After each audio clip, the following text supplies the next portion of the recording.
why the second quarter is going to be that turning point when growth is supposed to be pretty solid. Well, look, it's never possible to be as precise as you'd like to be around these things. But when I look at our economists' forecasts, you really do have, I think, two overlapping themes that cross over in the second quarter. You're going to have inflation picking up, not just in the U.S., but in the Eurozone and in Japan, at the same time that we think a number of activity indicators, things like ISM, things like global economic surprise indices, which are fundamentally mean reverting series, are going to be moderating. And so it's not necessarily that it's going to be a recession or a sharp slowdown, but that these rising inflation numbers will seem potentially more worrying when the economic data is not as strong as it's been.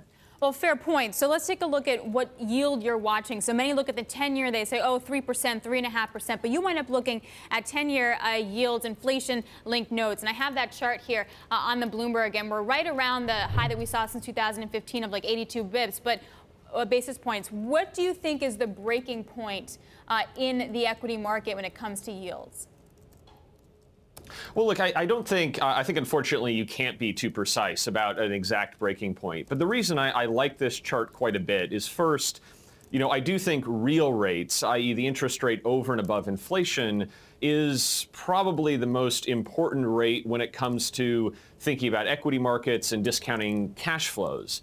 And, you know, for all that's happened over the last 5 years and all the shifts in market thinking about growth and inflation and stagnation, we've actually been in a pretty stable range for these long-run real yields, these long-run expectations for where policy will be. And we're now at the top end of that range. And so breaking out of it, while it doesn't guarantee anything, it does suggest something different. And I think that difference is something the market may have to assign a higher discount rate for. And I think that's a reason why we're not expecting any more multiple expansion out of the U.S. equity market. We think it has to be earnings driven from here.